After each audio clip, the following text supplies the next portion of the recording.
Next to leukemia, brain tumors are the second most common type of cancer in children. Not every case can be operated on or treated with standard care, which is why clinical trials are extremely important. And in tonight's More Tomorrows Together, CTV's Michelle Gerwing introduces us to a Manitoba teen who understands why participation in experimental studies is so important.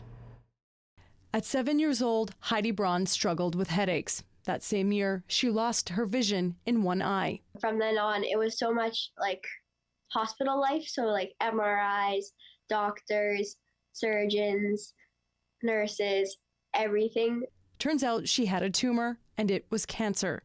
My tumor was a chiasmatic optic pathway glioma. Heidi's tumor is inoperable, and radiation is also not an option. So it leaves us with chemotherapy, and therefore we've been in many clinical trials because that is our only option for treatment. Now 14 years old, Heidi has been in many clinical trials and is currently in one being run out of Montreal. I'm happy that I can do these trials so that I can help other kids like me or with cancer or anybody in general, so that I know that if they test it on me, then maybe it can help somebody else. Pediatric neuro-oncologist Dr. Majimarajan Asaivanan says Cancer Care Manitoba has one of the highest enrollment rates in pediatric clinical trials in Canada, which he says can give young patients access to drugs they can't get anywhere else.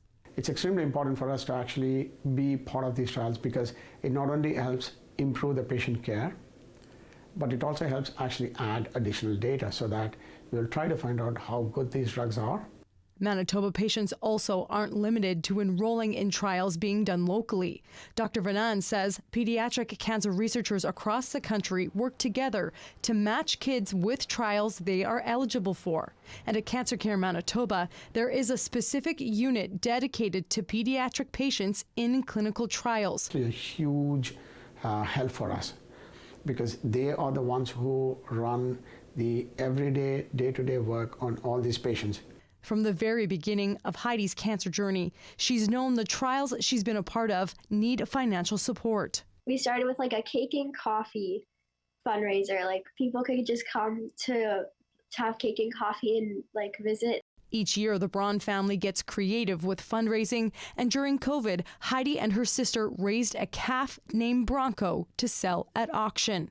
We went like expecting like to maybe raise like $3,000 or whatever, but this calf got sold 11 times over, and we ended up donating almost $50,000 to Cancer Care. This year, Heidi is donating baskets to give to other kids going through treatment, filled with things she chose based on her and her family's experience with cancer. Michelle Gerwing, CTV News, Winnipeg. Dr. Vanan hopes the future holds even more support so more clinical trials can be done locally at Cancer Care Manitoba. More Tomorrows Together is brought to you by Cancer Care Manitoba Foundation.